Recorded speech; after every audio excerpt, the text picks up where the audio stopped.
मैं सुन जिंदगी ज्योति ब्रह्म गोदान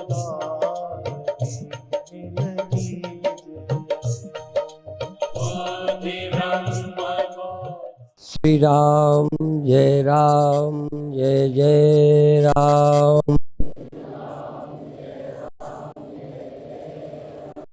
श्री राम जय जय राम।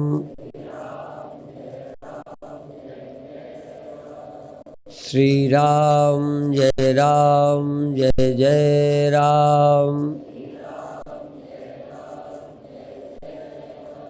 सच्चिदानंद भगवान की, सनातन धर्म की। आत्मा नित्य मुक्त है। आत्मा जन्म मरण रहित अनादि अनंत ब्रह्मरूप है, नित्य शुद्ध मुक्त है, सर्वनिवासी सदा अलेप है। दूसरा, शरीर जन्मा, विकारी, परिणामी और मृत्यु को प्राप्त होता है। अंतःकरण और इंद्रियां देह और बाहर के विषयों से प्रभावित होती हैं। मन और इंद्रियां बाहर के विषय, सर्दी गर्मी, भूख प्यास और जो भी पदार्थ विषय है उनसे प्रभावित होती है। मन प्रभावित होता है। अब इसमें एक बुद्धि जो विशेष मिली है मनुष्य को। पशु प्रभावित हैं, प्रभावित रहेंगे। आत्मा जानवर में और इंद्रियां देह जानवर में बराबर ही है। इंद्रिय सुख, इंद्रिय दुख पशु को मनुष्य को बराबर है। सर्दी गर्मी, मैं यहाँ मात्रा को नहीं बताता। पशु को थोड़ी गर्मी सर्दी ज़्यादा बर्दाश्त हो जाती है, उसका शरीर ज़्यादा जड़ और मजबूत है। पेड़ को और ज़्यादा होती है, पर लगती सबको है। पेड़ को भी पाला लग जाता है, पेड़ सूख जाते हैं। मनुष्य भी ठंडी में गर्मी में मर जाते हैं, पशु भी मर जाते हैं। अर्थात बाहर के पदार्थ सर्दी गर्मी आदि देह को प्रभावित करते ही करते हैं। इसी तरह सबकी इंद्रियां अपने अपने विषय की बीच की स्थिति पसंद करती है। अधिक तेज नमक हमको पसंद नहीं, अधिक शक्कर पसंद नहीं, अधिक गर्मी पसंद नहीं। ऐसा कोई आदमी नहीं है जो अधिक प्रिय हो, अधिक से घबराहट होती है। इसी तरह से बहुत कम हो तो मज़ा ही नहीं आता। कई बार शक्कर इतनी कम कि पता ही नहीं चलता खीर में पड़ी भी है, तो अच्छा नहीं लगता। चाय में, अर्थात इंद्रियों को एक ऐसी स्थिति है जो प्रिय लगती है। उससे ज़्यादा भी अच्छा नहीं, उससे कम भी अच्छा नहीं। पशु को भी ज़्यादा नहीं। हमने गौशाला बनाई तो कुछ सीखने को मिलता रहता है। गायों के आगे अपन नमक डाल देते हैं, ढेले के ढेले, इतने इतने, कि जब मन हो चाट ले। लेकिन वो लगातार नहीं चाटती, पड़ा रहता है। अर्थात ज़्यादा नमक वो भी नहीं खा सकती, नहीं चारा की तरह नमक ही खा जाए।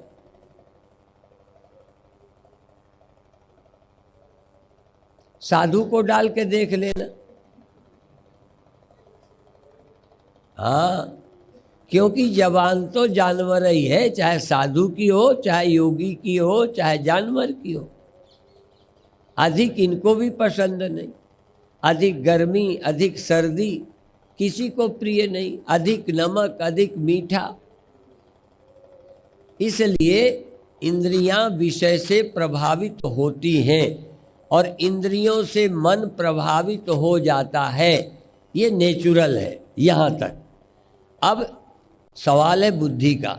जब तक बुद्धि मन और इंद्रियों से प्रभावित होकर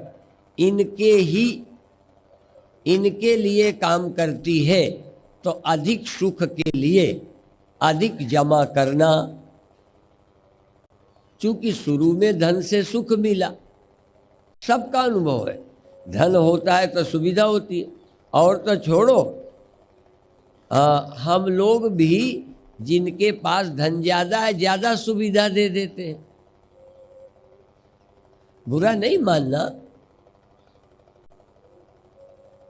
अर्थात धन से सुविधा प्राप्त होती है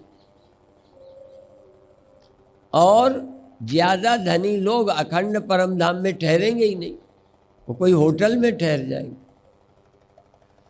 वो कहते हैं आपसे तो प्रेम है, आपके प्रवचन से प्रेम है, पर ठहरते हम वहां हैं। इसका मतलब उसका शरीर भी सुविधा चाहता है, ज्ञान भी चाहता है, सुविधा भी चाहता है। अब यह बुद्धि का दारो मदार बताना है। आज का प्रवचन केवल बुद्धि पर है, केवल बुद्धि पर। आम व्यक्ति की बुद्धि मन इंद्रियों से प्रभावित होकर सुख की चीजें बढ़ाने में लगी है और दुख की चीजें घटाने में लगी है। और जैसा सुख दुख मन द्वारा मालूम पड़ता है तो उससे मुक्त होने की भी इच्छा होती है। तो एक बुद्धि करता और भोगता है, करती भी है सुख पाने की कोशिश और दुख से बचने की, पर भोगना पड़ता है। अब बुद्धि क्या करती है? कुछ देर को जैसे सो जाने पर कोई सुख दुख नहीं होता, ऐसे ही बुद्धि जब असंग हो जाती है, अलिप्त हो जाती है, आत्मा का स्मरण करती है, बुद्धि तो इन मन इंद्रियों से प्रभावित नहीं होती।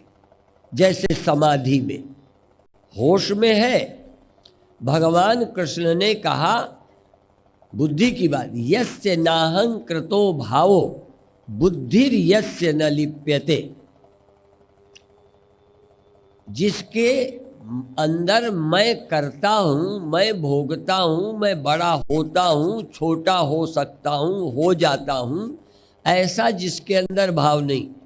आप कई कर्म बड़ा होने के लिए करते हो, नहीं करते? कई कर्म, दुकान धंधा और भी बहुत चीजें, राजा महाराजा, सेठ साहूकार, क्या होने के लिए करते हो? बड़ा होने के लिए। अब बड़ा होने की इच्छा है, बड़ा होने के काम करते हो और कभी बड़े होने का पता भी चलता है कि पहले से बड़ा हो गया, लोगों से बड़ा हो गया। अब ये कर्तापन, बड़े होने का सुख भोग और छोटे होने का भय, ये सब किसमें है? बुद्धि में। जिसकी बुद्धि में मैं करता हूं, मेरे में कमी है, ऐसा ख्याल ही नहीं। जिसकी बुद्धि में मैं कम हूं नहीं, अब क्यों कम नहीं हूं? संसार की तरफ देखे तो उम्र कम ज्यादा है, धन की तरफ देखो तो धन कम ज्यादा है, पद की तरफ, सुविधा की तरफ देखो तो ये कम ज्यादा है, स्वास्थ्य की तरफ देखो तो कम ज्यादा है। और जब बुद्धि आत्मा की तरफ देखती है, अभी अभी एक नजर की बात चल रही थी, नजरें मिल गई। तो मैं क्या सोच रहा था कि देखो, दो की समझ मिल जाए, गुरु की और शिष्य की समझ मिल जाए, उसके देखने का ढंग, चेले को भी देखने का ढंग एक हो जाए तो कल्याण हो जाता है। ये तो नजरें मिलती ही रहती हैं, ये रोड रोड मिलती हैं, और कई नजरें मिलने वाले बर्बाद भी हो गए, क्योंकि कृष्ण से तो कम ही मिलती है अब उनको तो तुम प्रतिमा समझते हो, जीवंत से ज़्यादा नज़रें मिलती हैं और ज़्यादातर खतरनाक हैं। और कोई ऐसे से नज़र मिले जिसकी नज़र में नज़ारा ना हो, जो नज़ारे में फंसा ना हो, ऐसे से कहीं तुम्हारी नज़र लग जाए। नहीं तो क्या है, जिसकी नज़रें नज़ारे में फंसी हैं और तुम्हारी नज़र उससे लगी तो तुम्हारे में भी फंस जाओगे, तुम भी और वो भी फंस सकता है। और कहाँ फंसते हैं। इसीलिए किसी ने कहा है, कहने वाले हैं कहते ही रहते हैं, तुम भी सोचा करो कि भाई कोई नाज करे, कोई इश्क पर नाज करे, इश्क पर, प्रेम पर। आपके पास प्रेम कहाँ है? आपका तो हुस्न से प्यार आता है, आपका धन से प्यार है, अपने आप कहीं प्यार है ही नहीं, प्यार से परिचित ही नहीं हो। इसलिए किसी ने कहा इश्क पर प्यार करे कोई तो कुछ बात भी है, हुस्न पर प्यार ही क्या, हुस्न तो ढल जाता है, हुस्न तो टिकता नहीं। उस पर प्यार करो जो ढलता नहीं, जो सदा रहता है। तो जो धन के प्रेमी हैं, जो चमड़ी के प्रेमी हैं, जो रूप के प्रेमी हैं, उनसे तुम प्रेम करोगे, उन्हें भी रूप से प्रेम है, तुम्हें भी रूप से प्रेम है, तो दो रूप प्रेमी फंस जाते हैं। धन प्रेमी धन में फंस जाते हैं, धनी गुरु ढूंढते हैं चेला, और गुरु भी धनी चेला ढूंढते हैं। लोभी आदमी धन से प्यार करता है, चेले गुरु से नहीं।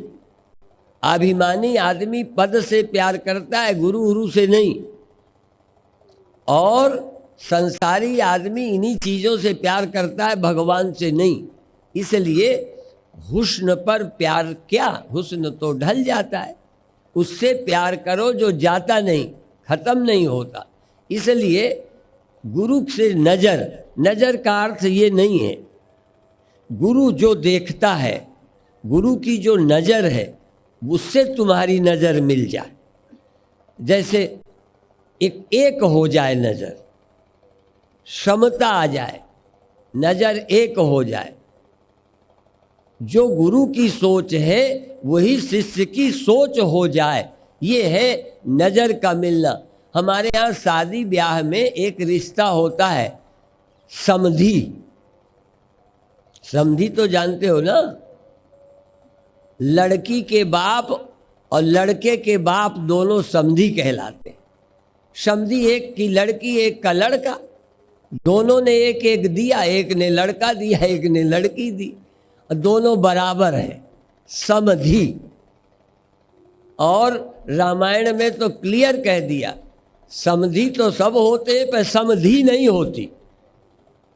लड़का लड़की के शादी के बाद समधी कहलाते सब हैं, पर समधी जिन दोनों की बुद्धि का स्तर बराबर हो, ऐसे लोग नहीं होते। बराबर बुद्धि के बहुत कम होते हैं। तो रामायण में सीता के ब्याह के, राम के और भरत के सब ब्याह के बाद कहते समधी देखे हम आजू, आज हमने समधी देखे। विषम तो बहुत होते हैं, विषम समधी तो हाँ, ज़्यादातर लड़के वाले अभिमान में फूले रहते हैं और लड़की वाले गिड़गिड़ाते रहते हैं। पर आज कहते हैं हमने बराबर समधी, दोनों बराबर बराबर बुद्धि वाले देखे जनक और दशरथ। आप देखो सीता के जीवन में क्या क्या हुआ, कहीं नहीं लिखा जनक ने कोई शिकायत की है।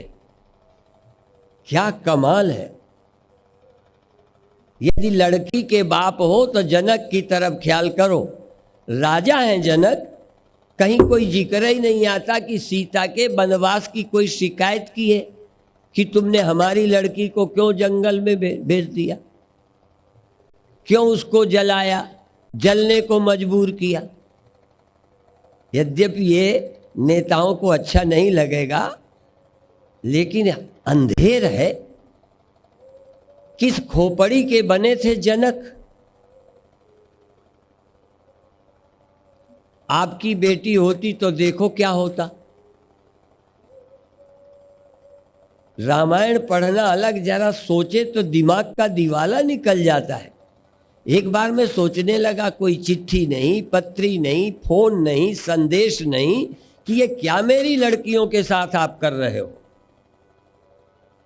और राम के वनवास में दामाद का पक्ष नहीं लेने गए।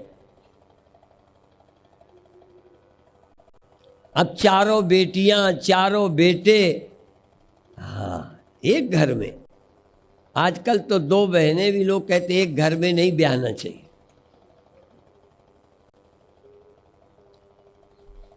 खैर, यहां समधि का विषय है, बराबर बुद्धि।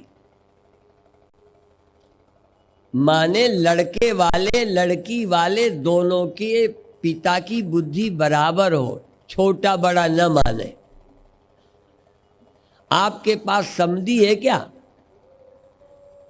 जन्म और मरण में, संयोग और वियोग में, धन और निर्धनता में, लाभ हानि संयोग वियोग में, सारी गीता समत्वम योग उच्यते। सारी गीता समत्व पर खड़ी है। और समत्व जानते हो किसे कहते हैं? आम लोगों की समता बहिर्मुखी है, गीता की समता अंतर्मुखी है। वो आत्मा की समता के कारण सब सम है। कुछ लोग कहते हैं घड़े की मकान की उम्र बराबर करो, इसका नाम समता है।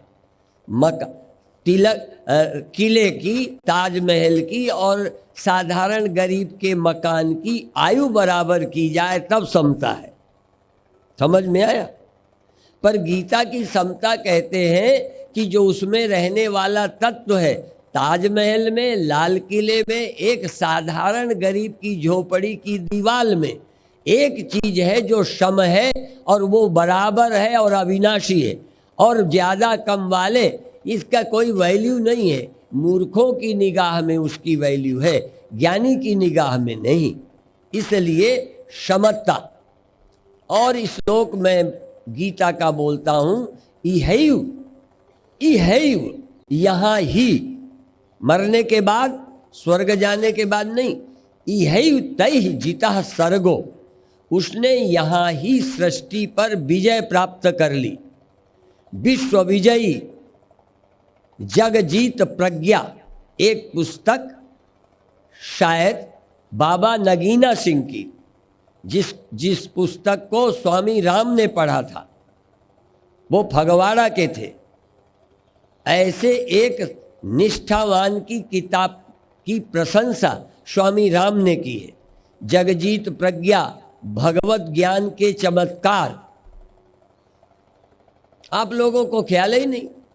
तुम्हें तो आगरे का ताजमहल, चीन की कहा की दीवार, फलाने का पुल, ये सब आश्चर्य दिखाई देते हैं।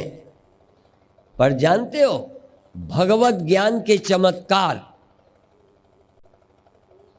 और अध्यात्म से जो प्रज्ञा मिलती है, जगजीत प्रज्ञा, जगत को जीत लेने वाली बुद्धि, जगत मिलकर जिसकी बुद्धि को हरा नहीं सकता, जिसने सारे संसार पर विजय कर ली है। लाभ और हानि, जन्म और मृत्यु, संयोग और वियोग, देह का रहना और न रहना के लिए बराबर हो गए, कोई फर्क नहीं है। इसलिए इहैव तैर्जितः सर्गो येषां साम्ये स्थितं मनः, जिसका मन समता में स्थित हो गया, उसने यहाँ ही सृष्टि को जीत लिया। क्यों? यही तैर्जिता सर्गो येषां साम्ये स्थितं मनः निर्दोषम ही समम ब्रह्म। ब्रह्म निर्दोष है और सम है। ब्रह्म दोषी नहीं है, सब में सम है और निर्दोष है। ये भी नहीं कि इसका पक्ष करता है, कई बार भगवान के ऊपर इल्जाम लगाए जाते हैं। परमात्मा सब में बराबर है, पक्ष नहीं है, निर्दोषम, ब्रह्म में कोई दोष नहीं है, पक्षपात नहीं है। घड़े में रहता है और राज किले में रहता है, मजबूत में कमजोर में रहता है और बराबर रहता है। कमजोर में भी नहीं मरता, तगड़े में भी मरने वाले को नहीं बचाता, स्वयं सदा सम है। इसलिए जो समता में स्थित है, देखो बड़ी अच्छी पहचान, समम ब्रह्मणि ते स्थिता, जो समता में जिसका मन हो गया, भले उसे ब्रह्म की बातें कम आती हैं पर वो ब्रह्म में स्थित है। ब्रह्मणि समम सर्वेषु भूतेषु आहा इहैव तैर्जितः सर्गो येषां साम्ये स्थितम मना, जिसका मन समता में स्थित है। क्यों? निर्दोषम ही समम ब्रह्म, ब्रह्म निर्दोष और सम है, तो जो समता में स्थित है वो ब्रह्म में स्थित है। जिसको घड़े का रहना और न रहना, आदमी की तरफ मत सोचना, मिट्टी की तरफ, जिसको घड़े का रहना और न रहना बराबर लगते हो, वो क्या है? कौन को बराबर लगेगा? जो मिट्टी हो। मिट्टी को घड़ा रहने से लाभ क्या है और घड़ा न रहने से हानि क्या है? मिट्टी के लिए घड़े का रहना न रहना बराबर। और यदि कोई मिट्टी के पास ऐसी अकल हो जो घड़े के रहने न रहने से बराबर रहे, ऐसी बुद्धि समता में आ गई। बुद्धि, मिट्टी तो सम है ही, मिट्टी तो रहने न रहने में सम है, पर जिसकी बुद्धि में समता है वो ब्रह्म में स्थित है। स्थित किसे होना है? बुद्धि को। विषमता किसमें है? बुद्धि में। जिस मिट्टी की बुद्धि ऑब्जेक्टिव है, घड़े को तो समझती है, बुद्धि जिस मिट्टी के पास बुद्धि हो, जैसे तुम्हारे है, समझ लो, बुद्धि मिट्टी के पास है पर घड़े की है, मिट्टी की नहीं। बुद्धि या तो संसार की होगी या आत्मा की होगी, या तो सत्य बुद्धि है या सृष्टि बुद्धि है। सांसारिक बुद्धि, सांसारिक बुद्धि में मिलना बिछुड़ना, आयु कम ज्यादा, छोटा बड़ा रहेगा। पर सत्य बुद्धि, मिट्टी की बुद्धि जब होगी तो कोई रहे न रहे बराबर रहेगा। दो ही बुद्धियां हैं। एक आदमी के पास सांसारिक बुद्धि है, उसके अनुसार घड़े की रक्षा करना, दीर्घायु करना, सुरक्षा करना, व्यवस्था करना, उपयोग करना, इसको हम प्रेय बोलते हैं। जिस बुद्धि से संसार का देख रेख व्यवस्था हो उसे प्रेय बोलते हैं। और जिससे सारा संसार कुछ भी हो जाए फिर भी जिसका कुछ ना बिगड़े, ऐसी समझ को हम श्रेय बोलते हैं। दो तरह की बुद्धियां होती हैं, एक का नाम श्रेय, एक का नाम प्रेय। दो ही बुद्धियां हैं। लोगों के पास प्रेय, धनी बनने की, पद पाने की, ये कहलाने की, वो कहलाने की, दीर्घायु होने की, यह तो सोच है। प्रेय तो है, इसके लिए मेहनत भी है, पर ये कितना करो, एक दिन सब चला जाएगा, चाहे स्वर्ग चले जाओ। इसीलिए जो विद्यावान है, जो बुद्धिमान है, सचमुच विजडम जिसके पास है, वो स्वर्ग भी जाना पसंद नहीं करता। वह क्या कर लेगा? मजबूत बन के क्या करना, और कमजोर से मुझे क्या हानि। दीर्घायु, शंकराचार्य 32 साल में नहीं रहे, और कई मूर्ख भारत में, बुरा नहीं मानना, शंकराचार्य से 3 गुना 4 गुना जिए। तो शंकराचार्य बेचारे जल्दी मर गए। ये जल्दी, और तो सोचो, ब्रह्मा की बहुत बड़ी आयु है, बहुत बड़ी आयु है। एक ज्ञानी के शरीर की आयु बहुत कम है, पर जो ब्रह्मा को, विष्णु को, शंकर को शांति है, इतने बड़ी उम्र वाले, इतने बड़े सामर्थ्य वाले, वही शांति एक ब्रह्मज्ञानी को होती है। पर होना चाहिए ब्रह्मज्ञानी। और संसार को जीत लिया, छोटा और बड़ा क्या, आयु कम और ज्यादा क्या। शरीर ज्यादा दिन रहने से लोगों का भला होगा। देखो, जिज्ञासु की उम्र ज्यादा रहे जिससे वो ज्ञान प्राप्त कर ले, जल्दी शरीर नहीं छूटे, ठीक है। दूसरा, ज्ञानी का शरीर इसलिए रहे कि लोगों का भला करेगा, पर ज्ञानी का शरीर ज्यादा रहने का लाभ ज्ञानी को है कि लोगों को है।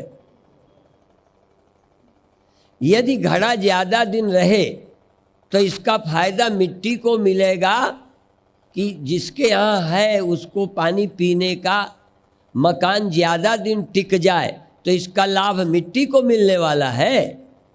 बोलो, तो ज्ञानी को ज्यादा और कम का क्या, इसलिए उसके लिए सृष्टि का कोई मूल्य नहीं है। उसके लिए तो महाप्रलय भी वैसे ही है जैसे सृष्टि, वो महाप्रलय में भी व्यतीत नहीं होता। पर ये तो पहले सुनकर समझ आवे, नहीं तो ये बुद्धि समझने ही नहीं देती। भौतिकवादी का मतलब है संसार के विषय में सोचता है, अध्यात्म को स्वीकारता ही नहीं। कुछ लोग हैं जो अध्यात्म को सोचते हैं, उनका गोल अध्यात्म बुद्धि प्राप्त करना है। धन है, शरीर है, काम करते हैं, पर उनका लक्ष्य है परमात्मा का स्मरण, स्व का स्मरण, समता में स्थित रहना। समता में उनको दीर्घायु बना दो। देखो, यूँ तो हमारे जैसे दीर्घायु होने पर भी खुश होते हैं, क्योंकि अभी पुरानी दुर्बलताएं बुद्धि में हैं। जो मन इंद्रियों द्वारा संसार में नाम पाया, सुविधा पाई, अपना बनाया, वो और अच्छा बन जाए। कहते हैं रावण स्वर्ग में सीढ़ी लगाने की स्कीम बनाए था स्वर्ग तक, क्योंकि जाने में बड़ी मेहनत है। राक्षस चाहते हैं तप न करना पड़े, ज्ञान व्यान नहीं, पुण्य नहीं, सीढ़ी लगा लो, चढ़ जाओ। तो रावण स्वर्ग में सीढ़ी लगाना चाहता था, पर बेचारा लगा नहीं पाया, बीच में ही चला गया। ठीक है, आप भी जन्मों जन्मों से स्वर्ग जाने की सीढ़ी लगा रहे हो कहीं पहुंचने की, लेकिन अपने घर नहीं। जो सुख छज्जू दे चवारे, वो न बलख न बुखारे। जो अपने घर में सुख है, अविनाशी सुख, अपने आसन, अपने घर में, अपने आप में न जन्म है न मृत्यु है। जन्म मृत्यु घड़े में है, मिट्टी में नहीं। जन्म मृत्यु सोने में नहीं, गहनों में है। जन्म मृत्यु लहर में है, पानी में नहीं। सत्य में जन्म मृत्यु नहीं है।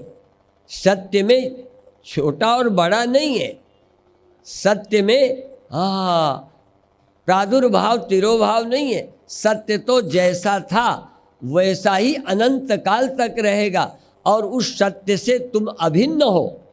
वो सत्य तुम हो, जिस दिन जान लोगे तुम्हें इस सृष्टि में समता प्राप्त हो गई। समता, बुद्धि डगमग नहीं चाहिए, बुद्धि में कंपन नहीं चाहिए, बुद्धि दृढ़ चाहिए। मन नहीं, इंद्रियां नहीं, शरीर दृढ़ नहीं। शरीर तो कमजोर हो तो भी चलेगा, और शरीर दृढ़ भी हो तो क्या हो जाएगा? दो चार कमजोरों को घुड़की दे दोगे और क्या करोगे? किसी कमजोर जीव जंतु को मार डालोगे और क्या करोगे? और उनको मार डालने के बाद तुम बच जाओगे कि मर जाओगे? देहाभिमानी को भगवान बचा नहीं सकता, और आत्मज्ञानी को कोई काल मार नहीं सकता। उसको समझिए। और ये बुद्धि पर निर्भर है कि आप मन, इंद्रियां, देह हो या आप आत्मा हो। इसलिए स्थित प्रज्ञ कहा, आत्मबुद्धि, अनात्म बुद्धि कहा, और एक जगह अनात्म में आत्म बुद्धि, असुचि में शुचि बुद्धि, अनित्य में नित्य बुद्धि और दुख में सुख बुद्धि। मान दुख देने वाला, लेकिन हम सब मूर्खों को मान में सुख बुद्धि है। मान में ऐसा आदमी ढूंढना मुश्किल है जिसको मान में दुख नजर आने लगा हो। सांख्य दर्शन में 21 दुख बताए हैं, मुझे पूरे याद नहीं, लेकिन अंतिम याद है। सांख्य दर्शन ने सुख को भी दुख कहा है। सुख अंतिम दुख है। यदि सुख की लिप्सा, संसार से सुख की लिप्सा न होती तो तुम्हें कौन दुख देता।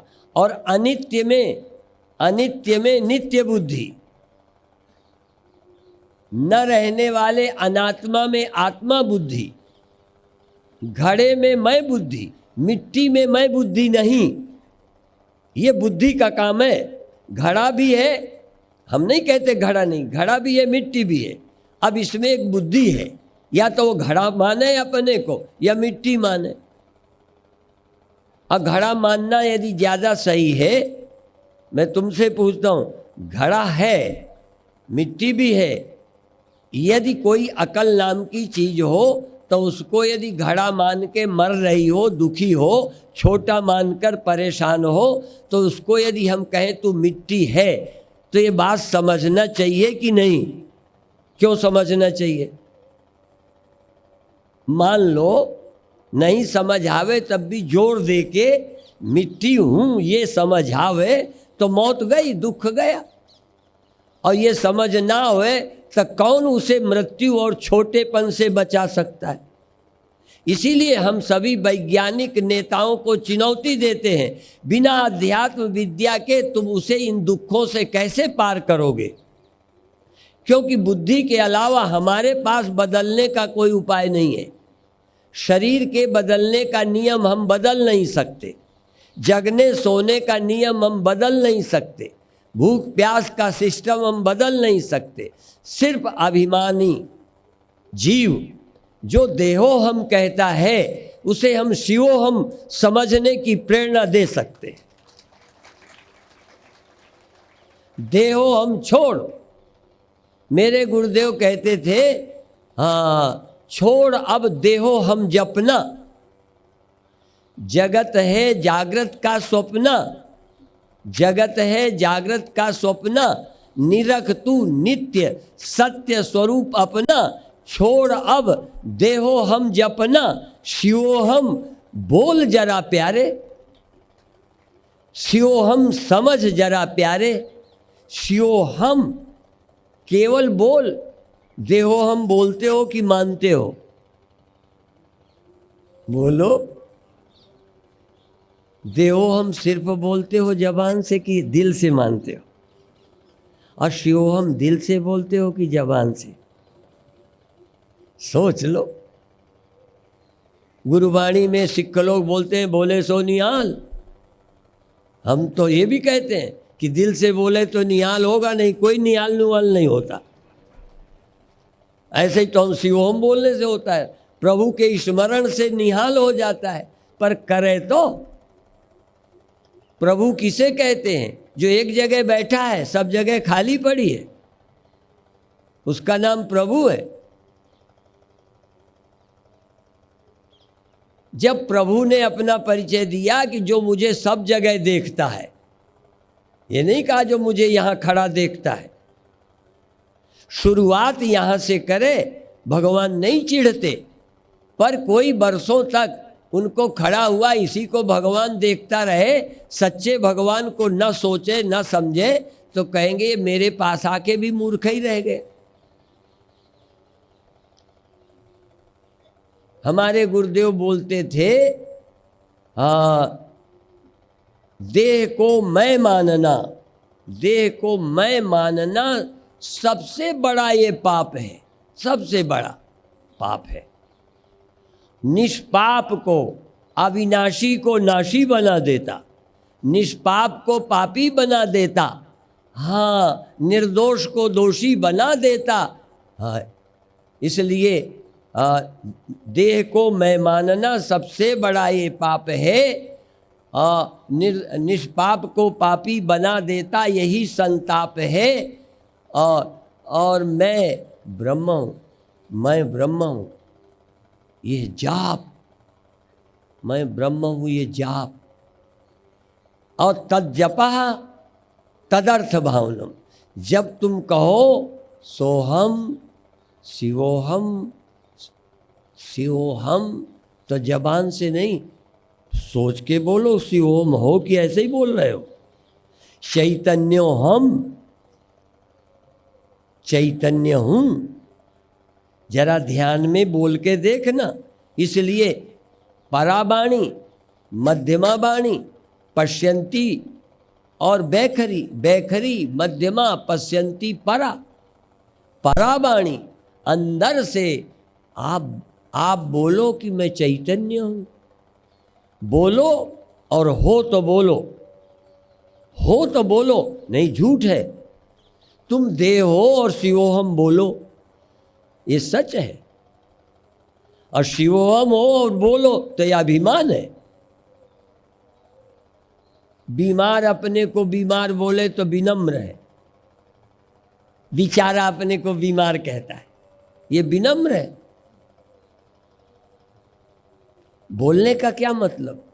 जो बोलो वो अनुभव करो, पहले अनुभव करके बोलो। इसलिए आप ये देखो मैं कौन हूं, और इसमें बुद्धि जब और सबका निषेध करेगी, कोई ताकत नहीं। वाक्य सहारा शब्द की कमाई करो, शब्द की कमाई बुद्धि से ही हो सकती है, जबान से नहीं। जबान से दोहराते रहो, पर दोहराते में बुद्धि काम करने लगेगी, सोचने लगेगी, आपके अंदर तर्क उठेगा, क्योंकि बुद्धि को बहुत दिन गुमराह नहीं किया जा सकता। इसलिए जब तुम्हें लगेगा कि मैं मरता हूँ, और कोई कहेगा नहीं देह मरता है, तुम देहाभिमान के कारण मरते जानते हो, तुम नहीं मरते, देहाभिमान तुम्हें मारता है। इसीलिए देहाभिमानी को आत्महत्यारा कहा है, अज्ञानी आत्महत्यारा है, क्योंकि अज्ञानी आत्मा अपने को न मानकर देह मानता है, और जब देह मरता है तो मैं मर जाऊंगा, ये उसकी बुद्धि में आता है। अज्ञानी की बुद्धि में आता है कि मैं मर जाऊंगा, और ज्ञानी का देह मरता है, ज्ञानी की बुद्धि में नहीं आता कि मैं मरता हूं। बुद्धि में ही तो आएगा। आत्मा तो अज्ञानी की भी नहीं मरती, और देह तो ज्ञानी का भी नहीं बचता। बचाती है बुद्धि और मारती है बुद्धि। अज्ञानी की बुद्धि मार देती है और ज्ञानी की बुद्धि तार देती है। इसलिए बुद्धि के अलावा तुम्हें तारने वाला कोई नहीं है, और बुद्धि को बदलने वाला गुरु के सिवा और कोई नहीं है। तुम्हारी तो जैसी बुद्धि थी वैसे ही रहेगी, चाहे अमीर बन जाओ तो, बूढ़े हो जाओ तो, राजा बन जाओ तो, तुम्हारी बुद्धि ऑब्जेक्टिव है, शरीर की तरफ है, वही रहेगी। दीर्घायु बन जाओ, अमर नहीं बनोगे।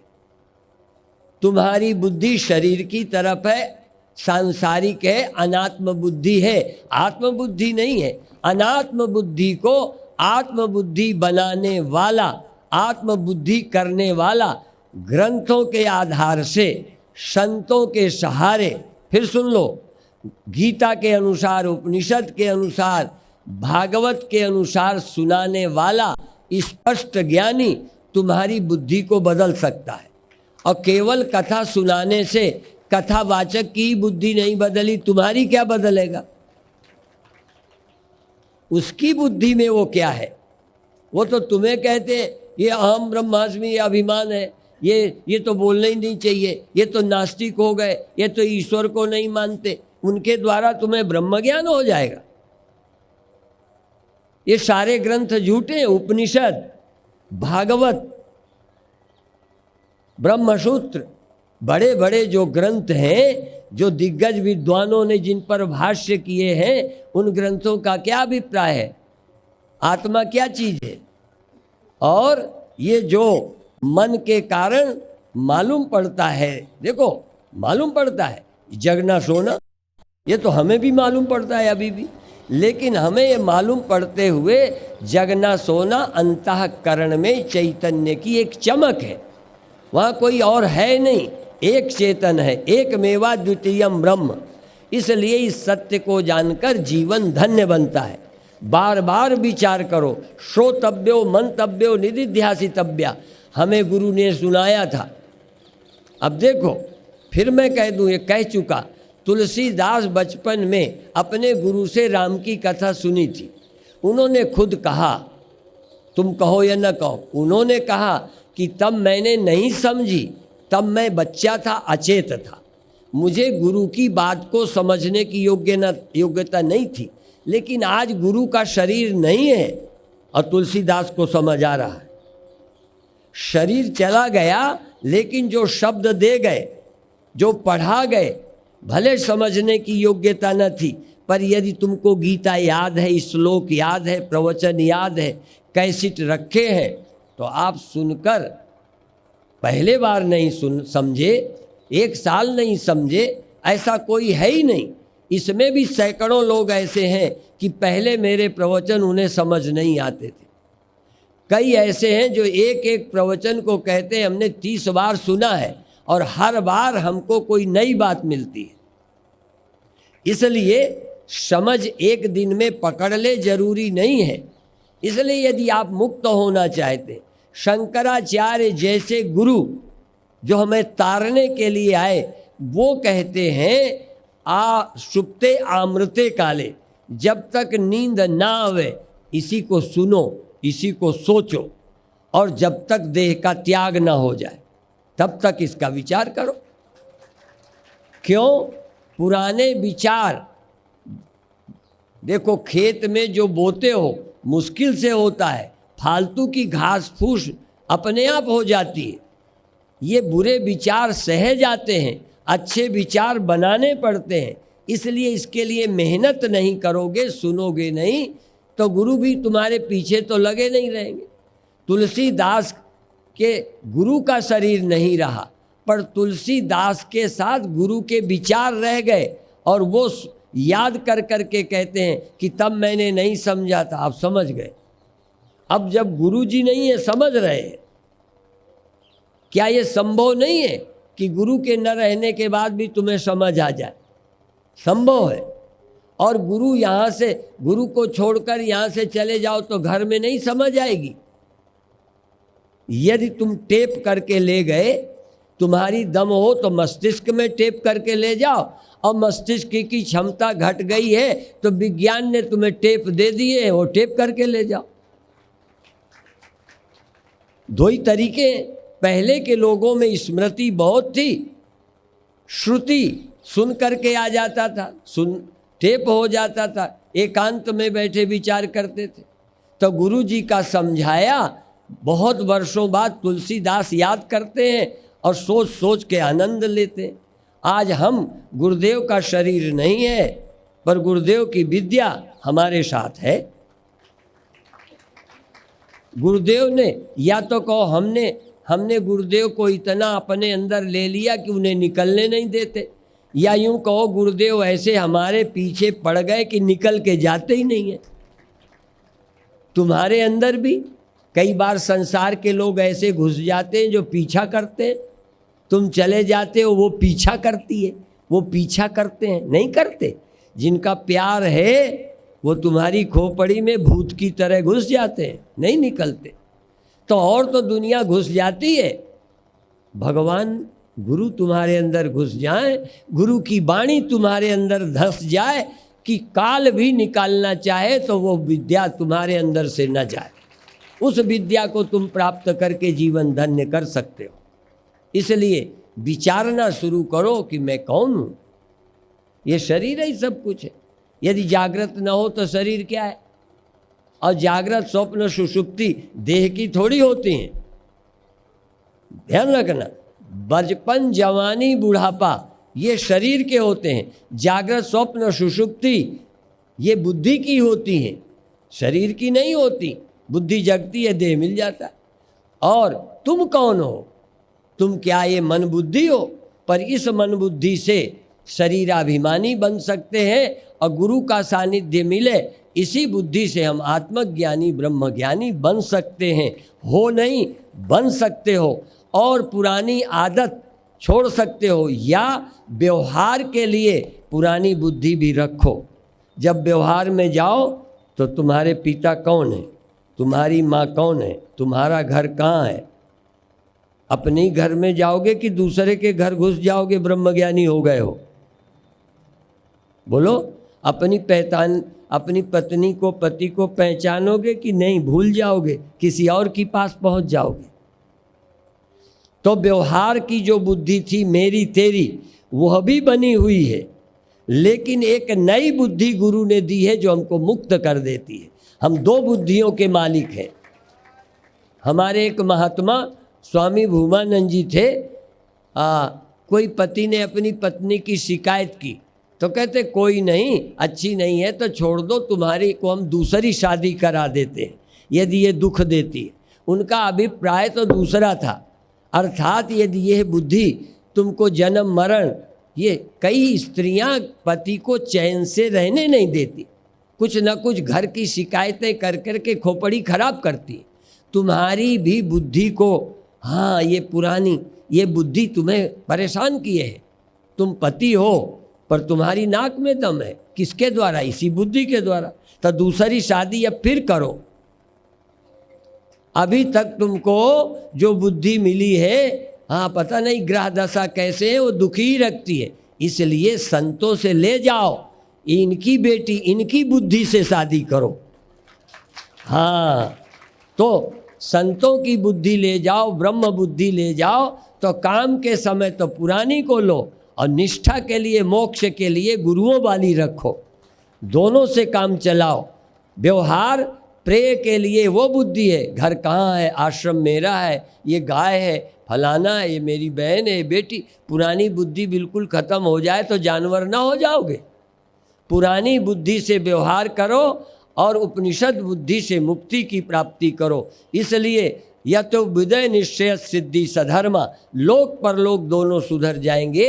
इसलिए सत्संग भी करो और धार्मिक संस्कार रखकर परिवार और देश का भी ख्याल रखते रहो। इतना ही कहते हुए अभी समाप्त करते हैं। ओम शांति शांति।